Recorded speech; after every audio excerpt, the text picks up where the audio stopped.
Hello, this is I Go Travel with Don Barnett, and we are heading for Arizona country. I pulled into the Grand Canyon to see the scenery, and sometimes when you pull into these places, you find out other things that are very interesting. For example, in the Grand Canyon, they experienced one of the largest commercial air crashes in American history. Killed everybody.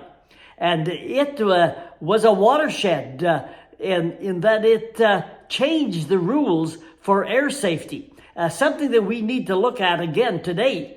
By the mid-20th century, air traffic literally was flying. Air traffic had doubled since the end of World War II. Just how safe is it today?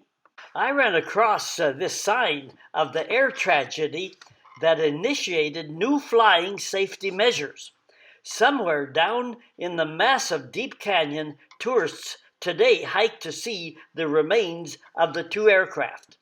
The two large commercial airliners, loaded with 128 passengers and crew, ran into one another high above the Grand Canyon. No survivors from the disaster of 1956. Which was years before the invention of bigger planes and the modern jet engine. No one even saw the crash in this remote area. Both the planes had radioed in that they expected to be in the same area over the Painted Desert at the same time. One plane asked and was given permission to change altitude to avoid an upper altitude storm. In a partially clouded sky, the pilots saw each other, but it was too late to change altitude or direction. It was determined there were three causes of the crash. One was turbulent weather. One pilot asked to change his altitude to avoid some local storms in the area.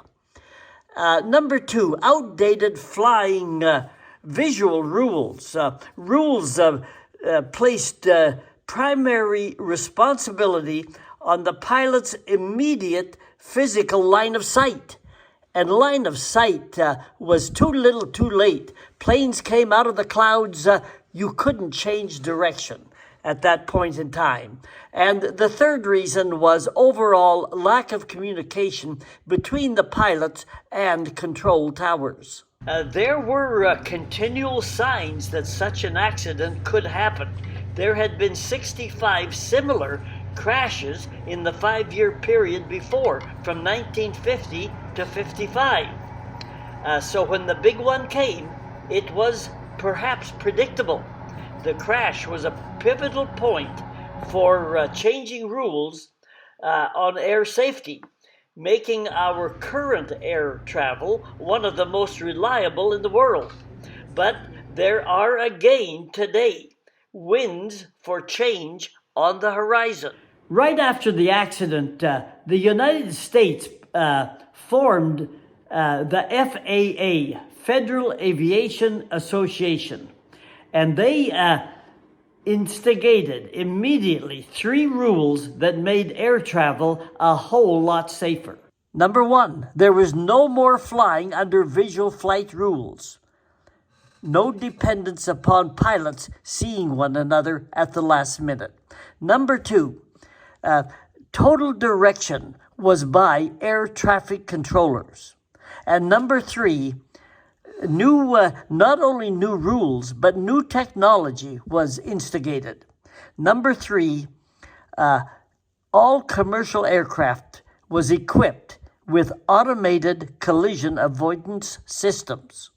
New rules and technology have made air traffic a lot safer. Just look at these statistics. Let's compare air and road traffic safety in terms of number of travelers. Number of travelers by air. Fatalities, if we're looking at fatalities, 1 in 11 million on average. Road traffic, 1 in only 5,000. In other words, 200,000 times higher, more dangerous riding by car or truck than by air. Let's look at serious injuries per year. And this was some year, American statistics. 614 serious injuries in air travel, compared to by car and truck, 2.3 million serious injuries. Now, there's more cars and trucks and people traveling in cars and trucks than by air. But nevertheless, the point is that statistically, it is much safer to travel by air than by road. Nevertheless, however, there are darkening clouds in the skies of commercial air travel, and we can ill afford to ignore them. There is just more air travel today. Everyone seems to be flying, particularly on holidays and vacations. The number of close calls are on the rise, and this applies to close calls in the air and on the ground at airport terminals. Here are some general air travel statistics that I ran across pertaining mostly to the United States.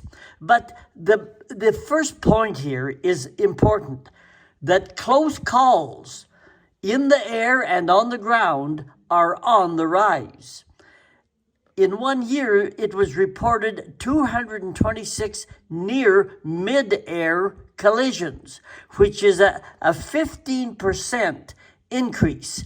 Or in some areas, every 2 out of 3 days, a near mid-air collision has been reported somewhere in the country.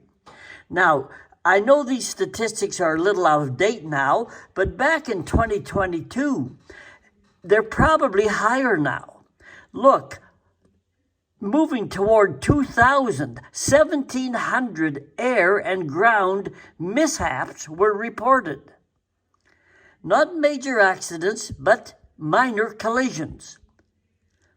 In July of 2023, in 1 month, the month of July, there were 40 close calls in the air reported. The trend is not good. Air traffic control and air traffic commercial, that the planes that you and I fly in, it is time to get our attention. We do not want to be part or even see another Grand Canyon major commercial air crash. By the way, most collisions and near misses occur on clear days. There is one more concerning factor, and that is the continual chronic understaffing at air control towers.